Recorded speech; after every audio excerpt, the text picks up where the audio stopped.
Mitochondria. Mitochondria कहाँ पाई जाती है? कोशिका द्रव में पाई जाती है। कहाँ पाई जाती है माइटोकॉन्ड्रिया? कोशिका द्रव में पाई जाती है। माइटोकॉन्ड्रिया की जो रचना होती है ये सूक्ष्म छड़ों या धागे नुमा कैसी होती है? सूक्ष्म छड़ों एवं धागे नुमा होती है और दानेदार और गोलाकार, दानेदार और गोलाकार के रूप में कोशिका द्रवों में कहाँ रहता है? ये कोशिका द्रव में किस रूप में रहता है? सूक्ष्म छड़ या धागे नुमा, सूक्ष्म छड़ या धागे नुमा होती है। और कैसा होता है? दानेदार और गोलाकार होता है, दानेदार और गोलाकार होता है, गोलाकार होता है। कहाँ पे पाया जाता है? कोशिका द्रव में। कहाँ पे पाया जाता है? कोशिका द्रव में। कह रहे हैं कि माइटोकॉन्ड्रिया जो है ये पादप कोशिका के अपेक्षा, कहाँ पे? पादप कोशिका के अपेक्षा जंतु कोशिका में कम होता है। माइटोकॉन्ड्रिया जो होता है पादप कोशिका में अधिक पाया जाता है, लेकिन जंतु कोशिका में क्या पाया जाता है? कम पाया जाता है। इसको कम पाए जाने का मेन कारण क्या है? सेल्यूलोज। क्या है? सेल्यूलोज है। अब कह जंतु कोशिका में इसकी संख्या 1000 या इससे ज्यादा होता है। जंतु कोशिका में जो होता है माइटोकॉन्ड्रिया की संख्या 10,000 से ज्यादा होता है, 10,000 से ज्यादा या 10,000 हो सकता है। ठीक है। अब इसकी अगर विस्तृत जानकारी हमको करना है, माइटोकॉन्ड्रिया की विस्तृत मतलब इसकी विस्तार रूप में जानना है, तो हमको इलेक्ट्रॉन सूक्ष्मदर्शी का प्रयोग करना पड़ेगा। किसका प्रयोग करना पड़ेगा? इलेक्ट्रॉन सूक्ष्मदर्शी का। और इलेक्ट्रॉन सूक्ष्मदर्शी का जो क्षमता होता है 1,80,000 किसी भी वस्तु को बढ़ा करके दिखाता है। किसी भी वस्तु क्या करता है? बढ़ा करके दिखाता है। और इलेक्ट्रॉन सूक्ष्मदर्शी का क्षमता होता है 1,80,000। कि माइटोकॉन्ड्रिया में एक माइटोकॉन्ड्रियल गुहा पाई जाती है। क्या पाई जाती है? माइटोकॉन्ड्रियल गुहा पाई जाती है। और माइटोकॉन्ड्रियल गुहा में अनेक पर्वत लटके होते हैं मैट्रिक्स के रूप में, और उन्हें हम क्या कहते हैं? क्रेस्टी। उन्हें क्या कहते हैं हम? क्रेस्टी। माइटोकॉन्ड्रिया में एक माइटोकॉन्ड्रियल गुहा पाया जाता है। माइटोकॉन्ड्रिया में क्या पाया जाता है?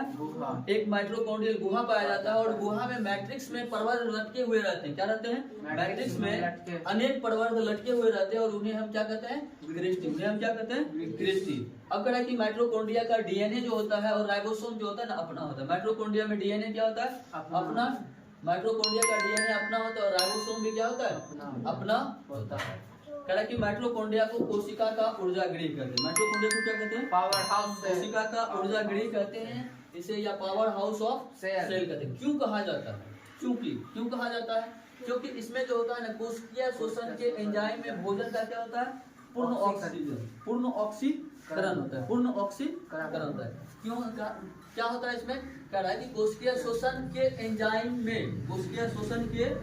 एंजाइम में किसका पाचन होता है? भोजन का पूर्ण ऑक्सीकरण होता है। किसका होता है? ऑक्सीकरण होता है। इसलिए माइटोकॉन्ड्रिया को हम क्या कहते हैं? पावर हाउस ऑफ सेल कहते हैं। पावर हाउस ऑफ सेल कहते हैं। अब माइटोकॉन्ड्रिया का काम क्या है? यह क्या क्या काम करता है? यह जो क्या करता है? भोजन तथा शोषण का क्या करता है? संपूर्ण ऑक्सीकरण करता है। क्या करता है? संपूर्ण ऑक्सीकरण। भोजन तथा शोषण का क्या करता है? संपूर्ण ऑक्सीकरण करता है। यह ऊर्जा एटीपी के रूप में, इस रूप में रहता है? एटीपी के रूप में रहता है। एटीपी का फुल फॉर्म होता है एडिनोसाइन ट्राइफॉस्फेट। Adenosine triphosphate. देखो यहाँ पे लिख दिए, कहाँ लिखे? एटीपी का फुल फॉर्म लिखे एडिनोसाइन ट्राइफॉस्फेट। ठीक है। कह कि एटीपी के रूप में जमा रहता है तथा कोशिका में नए यौगिक के निर्माण के समय एटीपी में जो संचित ऊर्जा रहता है उसका उपयोग किया जाता है।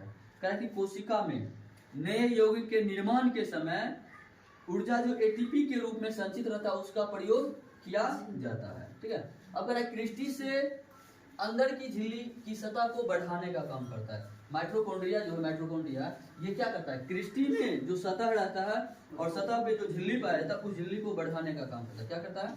बढ़ाने का काम करता है।